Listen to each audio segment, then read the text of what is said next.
Travels of the Ellis Arbor is an audio narrative set in the world of Bastion using 5e compatible characters.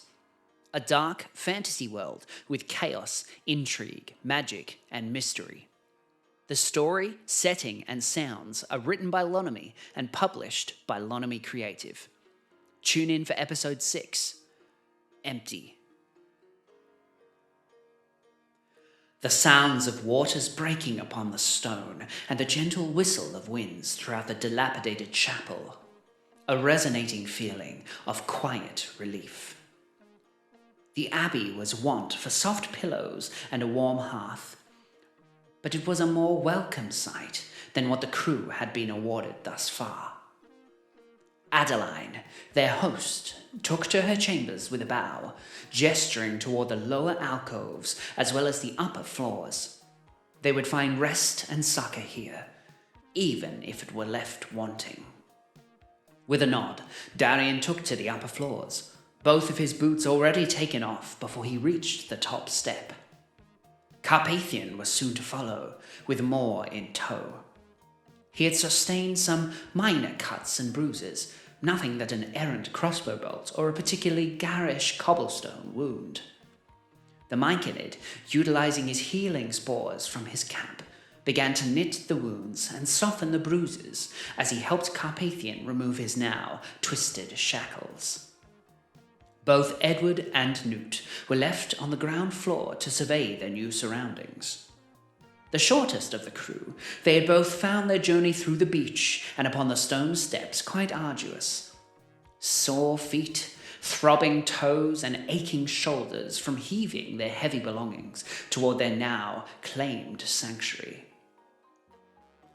"I don't know about you, Nout, but I'm famished. I haven't had so much as a cup of warm water since we were pressed upon the beaches of this place. Shall we perhaps raid the storerooms or find a kitchen?" "Why not? I could use some nourishment myself. The captain seems content to be on his own. Perhaps we should act of our own initiative. I imagine they would be welcome in the sight of hot tea or a husk of bread." And with that, they slowly crept throughout the scattered chambers of the lower floors of the abbey. A series of wooden doors, barely propped upon their hinges, line the walls of the chapel. A variety of purposes fit for its denizens. A sewing room, a prayer room, a lavatory, and a washroom.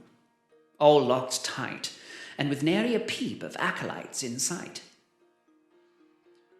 Along the far wall, they came across the chamber which their host had entered. With a simple brass plaque, her name was blazoned across its surface. "Adeline Vesselar. Better not disturb her, I suppose."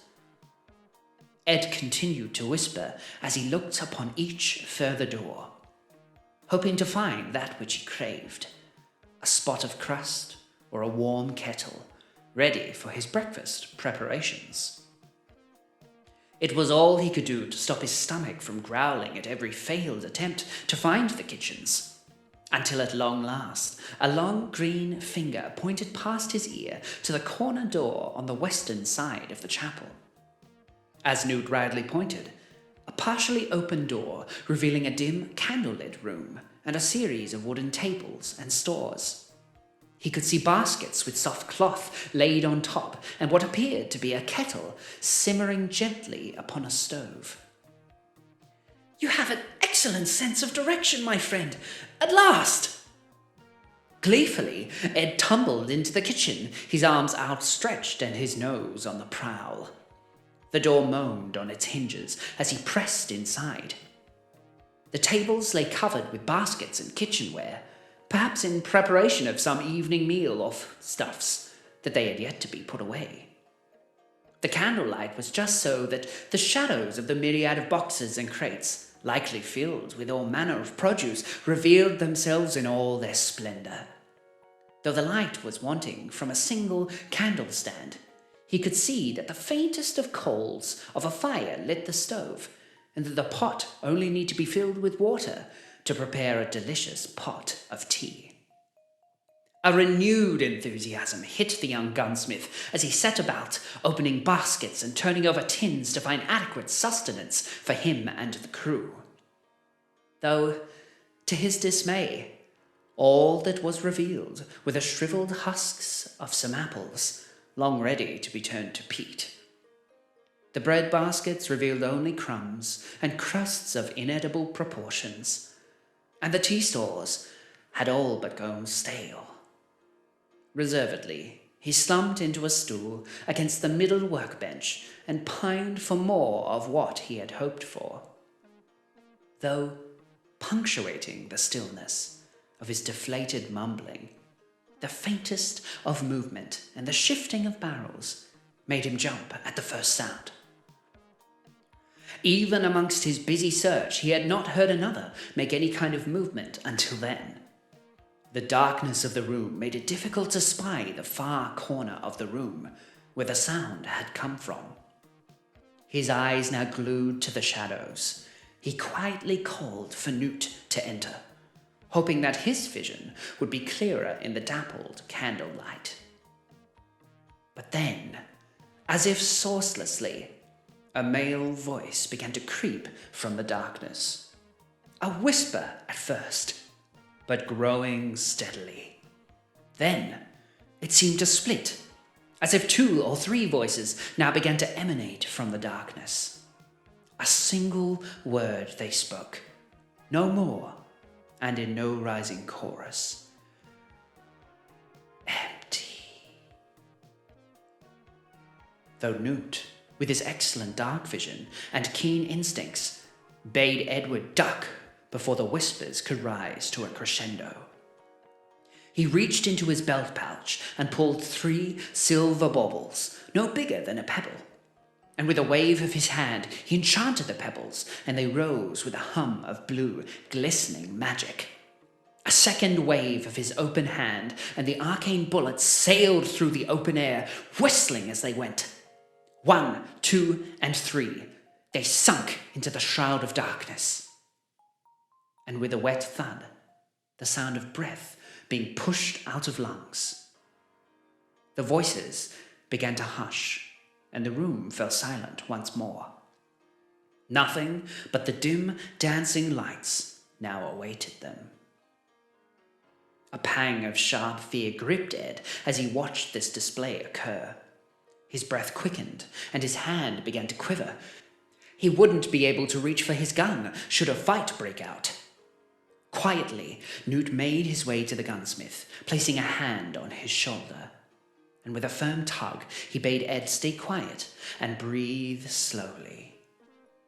The artificer then grabbed another bauble, this one larger, and caused it to glow with a similar incandescent light as his magical stones. It began to fill the room with a cool light, dancing shadows across every surface. Now revealed, the corner of the room made a perfect silhouette of empty barrels, placed haphazardly across the kitchen floor.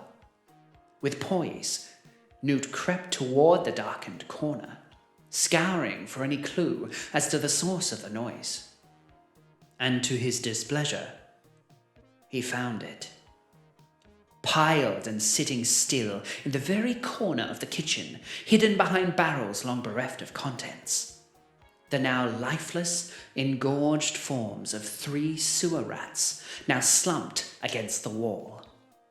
The force of his magic stones had punctured through their flesh, though nary a drop of blood was spilled. Their skin had an unusually grey appearance to it, pallid and sickly, while what remained of patches of fur seemed to be woven with strands of moss and a slimy, aqueous bile. He covered his mouth as he scried, unsure whether the sight of their still corpses or the now rancid smell of rotting flesh was worse to endure. And as moments passed, the stunned silence that met both Nout and Ed was finally broken. Their bewilderment at the whispers and scurrying now cut short to the familiar sound of a click. A flintlock pistol being drawn. But before Ed could turn to meet the sound, the commanding voice of his captain gave order. Whatever you do, Ed, do not turn to face the door. His face dropped, and his skin prickled as his senses now attuned to a slick gulp and a dripping sound that lingered perilously closely behind his ears. Travels of the Ellis Arbor is made possible by the generous support of our subscribers, followers, and most notably, our patrons. Thanks to Rob Jenkin, Nathan Ebley, and Ensign Turtle for supporting us so far on this journey. Please subscribe, give a like or a comment, follow us on Twitter, and stay tuned for the next episode. Don't forget, take care of each other.